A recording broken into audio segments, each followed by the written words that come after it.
A pleasant day to all of you. We are the reporters of today's lesson in philosophy.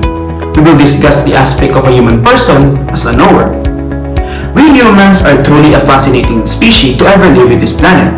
To think that out of 8.7 billion species existing on Earth, we are the only one to have the ability to think and listen out.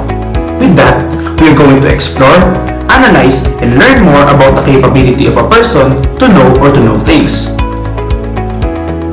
Knowledge is the wonderful mystery of man's openness to reality and the mystery of reality's being for man, said by William Lupin. What does William Lupin imply here? He said that in order to gain or acquire knowledge, there must be two elements present, the man and the reality.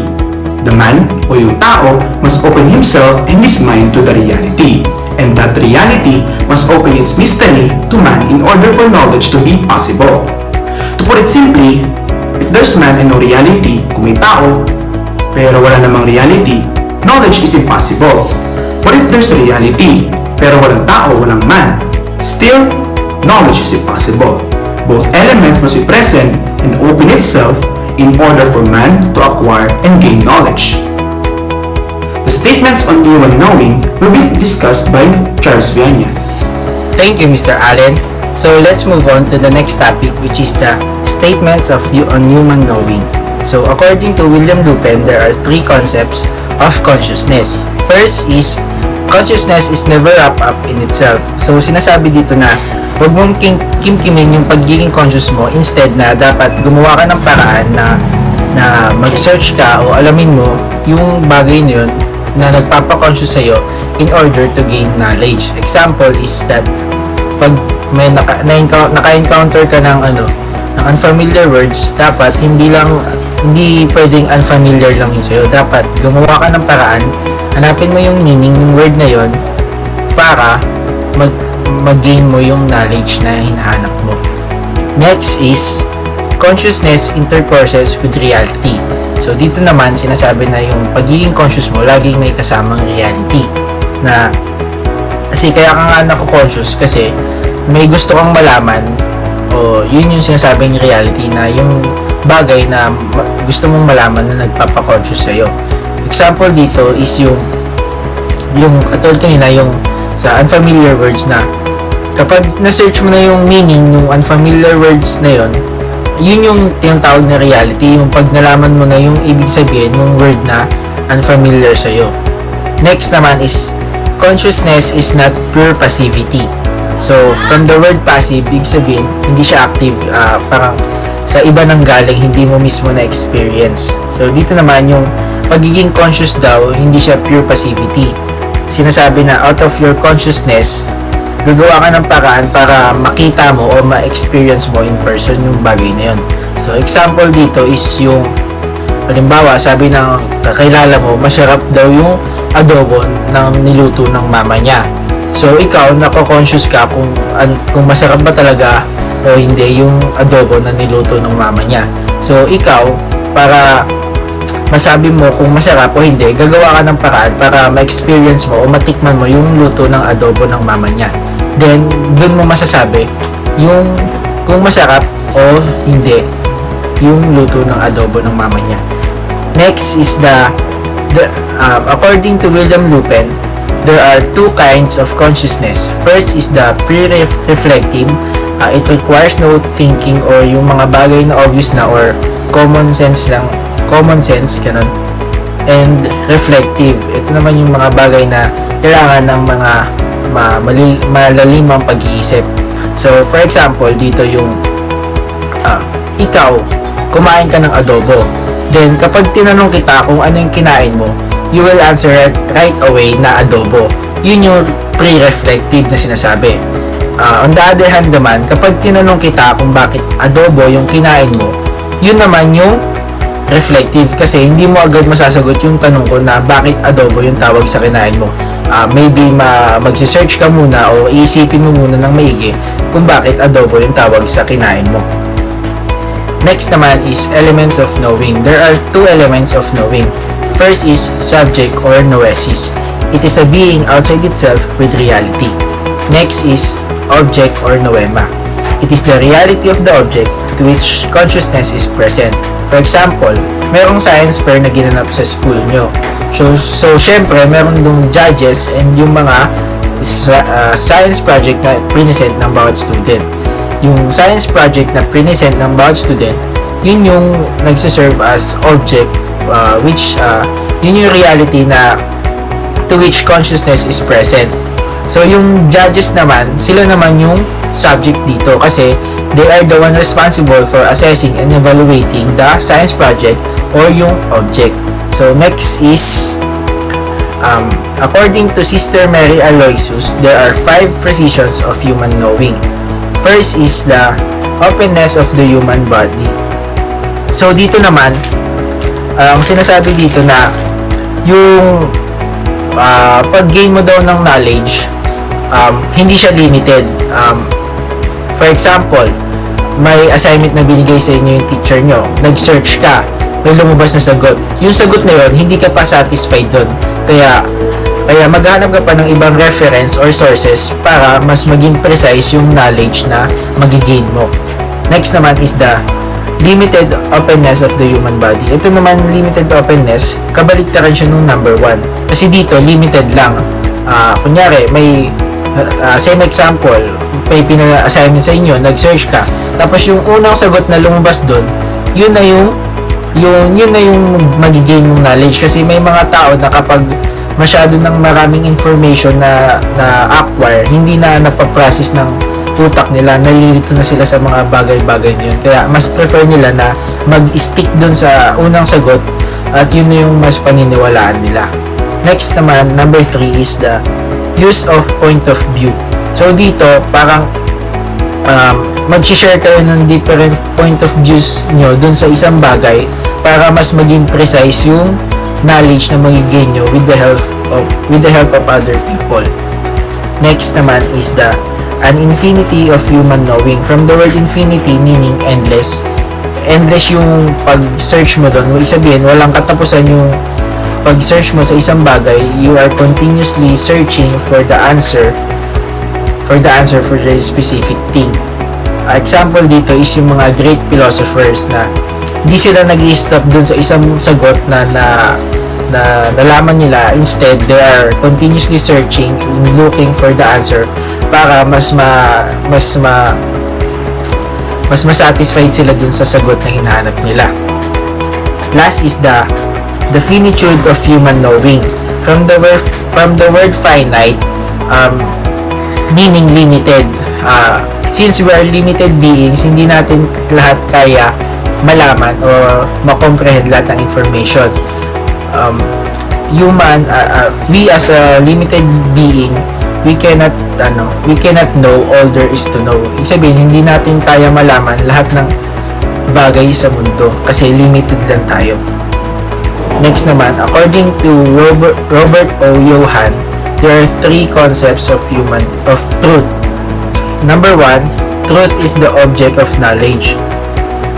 So example dito is the student and teacher. Sinabi ng teacher sa student niya na 1 plus 1 is 2. So, truth yun. Totoo. Then, yung teacher doon, yun yung subject. Tapos yung student naman, yung nalaman ng student na 1 plus 1 is 2, yun yung object na, which is truth. Kaya ang sinasabi dito na, truth is the object of knowledge. Next naman, truth comes from the reality and the person.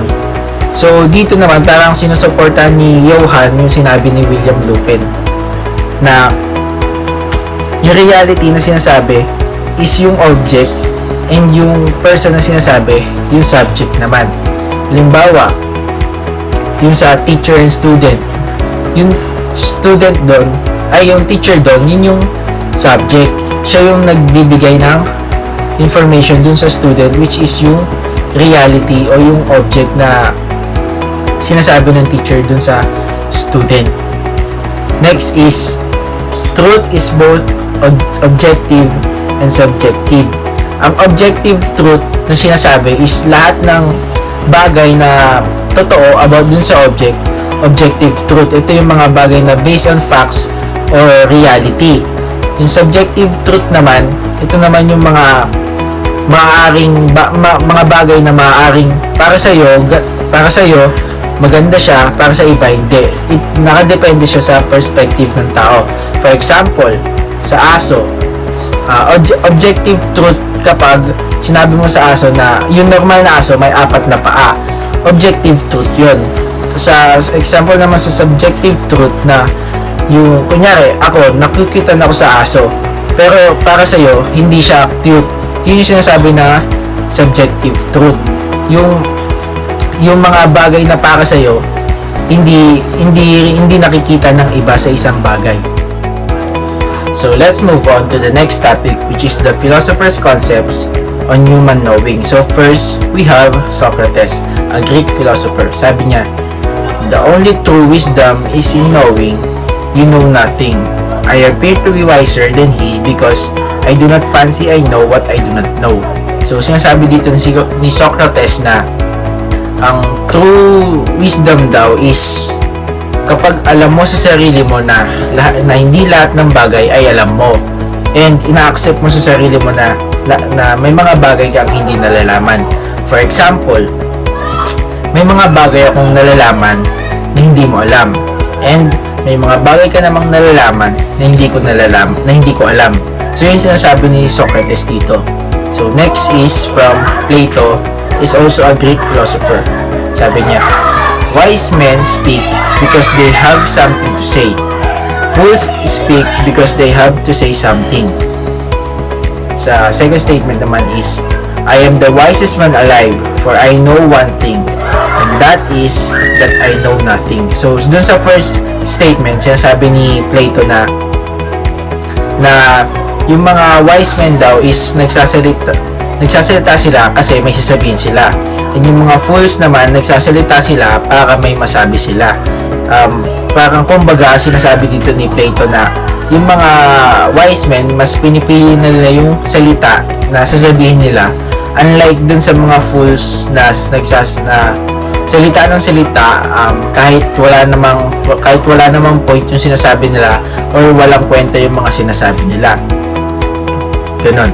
Sa second statement naman, sinasabi na I am the wisest man alive, for I know one thing, and that is that I don't know that is I know nothing. Sinasabi naman dito ni Plato na wag mong sabihin na alam mo lahat ng bagay kasi we are only limited beings, and hindi lahat ng bagay alam natin. Yun yung sinasabi ni Plato na kung matalino ka, dapat alam mo na hindi lahat ng bagay alam mo. So next naman is from Aristotle. He's also a Greek philosopher. Sabi niya, knowing yourself is the beginning of all wisdom. The more you know you don't know. So, ang sabi dito, para daw mas mapadali yung pag-gain mo ng wisdom, dapat mas kilalanin mo muna yung sarili mo bago yung iba. Parang sinasabi na, unahin mo yung sarili mo na mas kilalanin o mas alamin mo muna yung mga bagay sa sarili mo para mas mapadali yung pag-interact mo sa ibang tao. Doon naman sa second statement, sinasabi na the more na nag-gain ka ng knowledge, mas nalalaman mo na hindi lahat ng bagay alam mo. Parang habang tumatagal na may mga bagay na nalalaman ka, nare-realize mo sa sarili mo na may mga bagay ding hindi ka pa nalalaman. For example, habang pataas yung grade level mo, syempre may marami kang nagiging na knowledge. And doon mo nare-realize na may mga bagay na hindi ka pa nalalaman. Halimbawa, ngayong grade 12 ka, hindi naman lahat ng subject tinuro ng grade 11. So, nung grade 12 ka, ngayon mo palang nalalaman. And yung nalaman mo ngayon, yun yung sinasabi na hindi mo pa nalalaman. Na ngayong grade 12 mo palang nalalaman. So, next naman is from Democritus. Sabi naman ni Democritus, si Democritus is also a Greek philosopher. Sabi niya, there are two types of knowledge. One is through the senses, and the other is through the intellect. So, dito naman, sabi ni Democritus, meron daw dalawang uri ng knowledge. Yung una is yung nape-perceive ng ating senses, and yung isa naman is yung true intellect or yung sinasabi na sa mind. For example, hinawakan mo yung isang bagay para tignan, para alamin kung mainit o malamig yung bagay na yun. So, pag nung hinawakan mo yon, tas nalaman mong mainit, yung sinasabi na na-perceive ng senses natin. Pero pag nag-think ka naman ng deeper, na mas pinalalim yung pag-iisip mo na, inisip mo na, bakit, anong factor yung nagpapainat sa bagay nito, yun yung tinatawag naman na true intellect. Yung parang mas ginagawa mo comprehensive yung bagay na yun.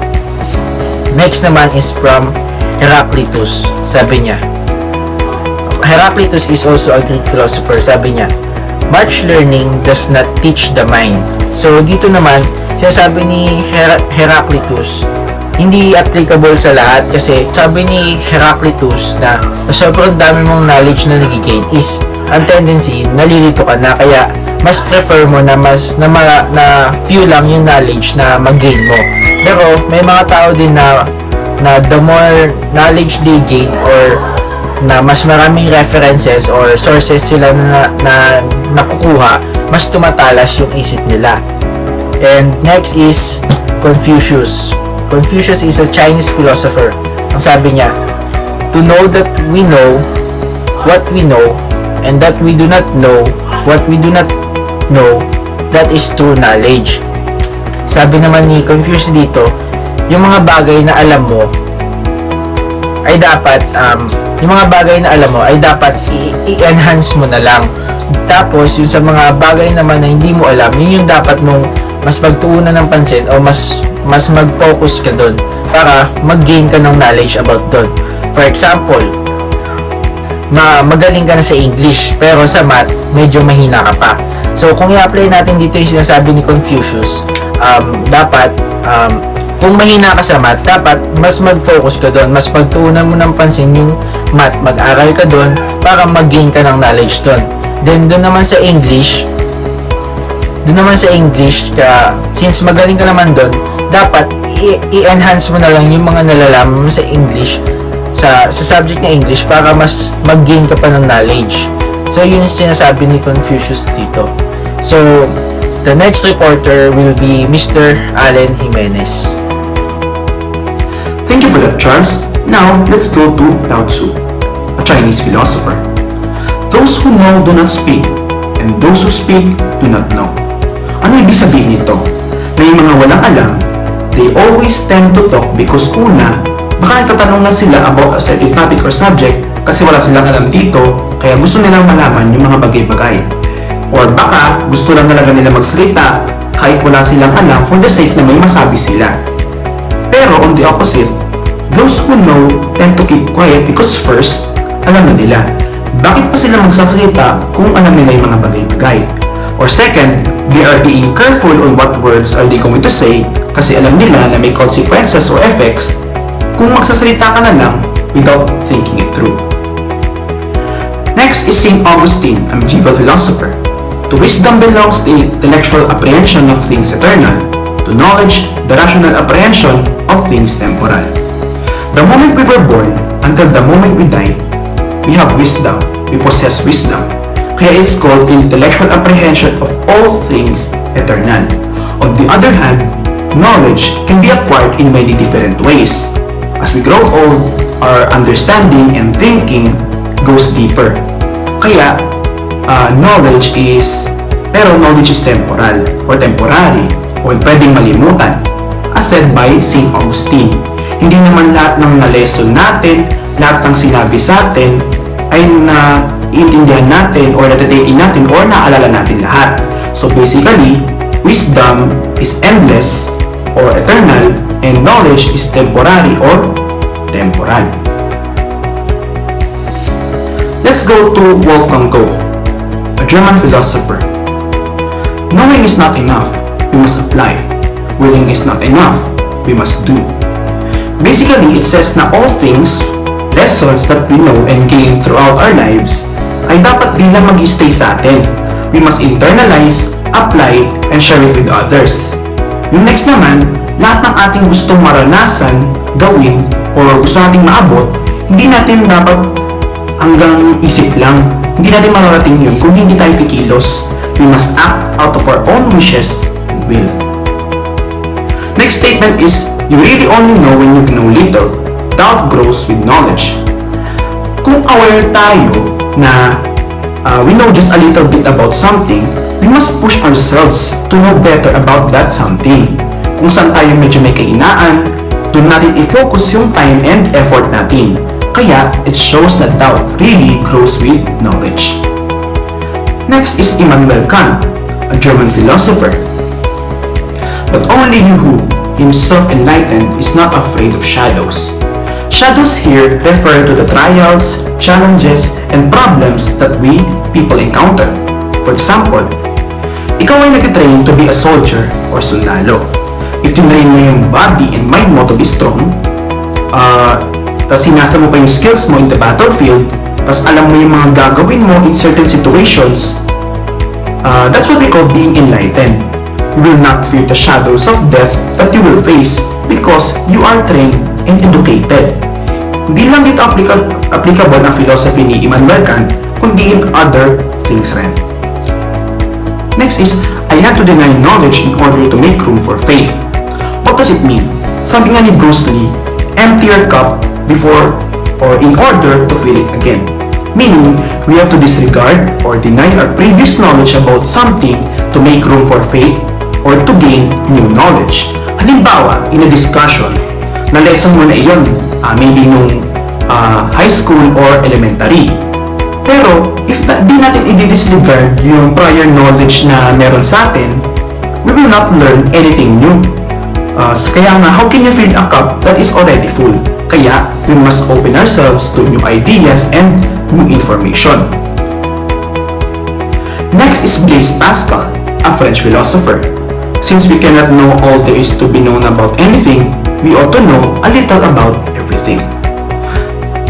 So, since it is impossible for us humans to know everything about a reality since we are limited beings, we are required to know a little bit about everything. For example, pag nag-aaral tayo, marami tayong tinatakal na subjects. Let's say yung isang individual ay gusto mag-doktor. Kaya, baka magtaka siya na bakit niya pinag-aaralan pa yung trigonometry, bakit niya pa pinag-aaralan magluto ng omelette, or bakit niya pa pinag-aaralan mag-arnis. Bakit? Kasi imposible na malaman natin lahat ng bagay. Kaya dapat natin malaman pa rin yung mga basics or fundamental information about everything so we can use or apply it in our daily lives. Next is Bertrand Russell, a British philosopher. The pursuit of philosophy is founded on the belief that knowledge is good, even if what is known is painful. Kaya nga there's a saying na, hurt me with the truth, but never comfort me with the lie. Napaka-applicable yan sa sinabi ni Bertrand Russell. Hindi lahat ng katotohanan ay good news o mabuting mga balita para sa karamihan o lahat sa atin. Kung ang isa ay namatayan ng mahal sa buhay, despite how hard and painful that is to accept, that's the reality. If sa isang relationship naman, naghiwalay yung dalawang tao, both are having a hard time adjusting sa new life nila, kahit masakit, that's the truth, yun yung totoo. We have to accept the fact that knowledge can be either good or bad. Next is Samuel Johnson. Integrity without knowledge is weak and useless, and knowledge without integrity is dreadful and dangerous. Kung ang isa ay may integrity, honest siya, mayroon siyang strong moral principles, pero wala naman daw siyang knowledge or whatsoever, weak yun and pointless or useless.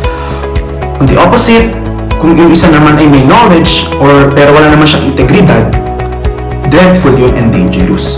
For example, mga pulis. Sinasabi nila na may good and bad cops. The bad cops are those who possess knowledge and power pero very corrupted and follows no moral standards.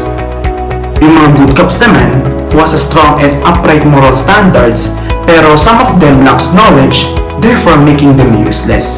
Kaya nga sinasabi nila, if you have 1,000 bad cops and 10 good cops, And wala dun sa good cops na yon bats an eye about the terrible doings ng mga bad cops, meron kang, sabi nila, then you have 1010 bad cops. To put it simply, you must have both knowledge and integrity. Next is Thomas Sowell. It takes considerable knowledge just to realize the extent of our own ignorance. The first statement inimpay ni Thomas Sowell na if we keep limiting our openness to knowledge and information, hindi natin malalaman ang extent ng ating ignorance. For example, let's say ang isa ay nakita ng news sa isang social media app, particularly na Facebook. Alam naman natin some posts and news that can be seen on Facebook are fake and came from an untrusted source.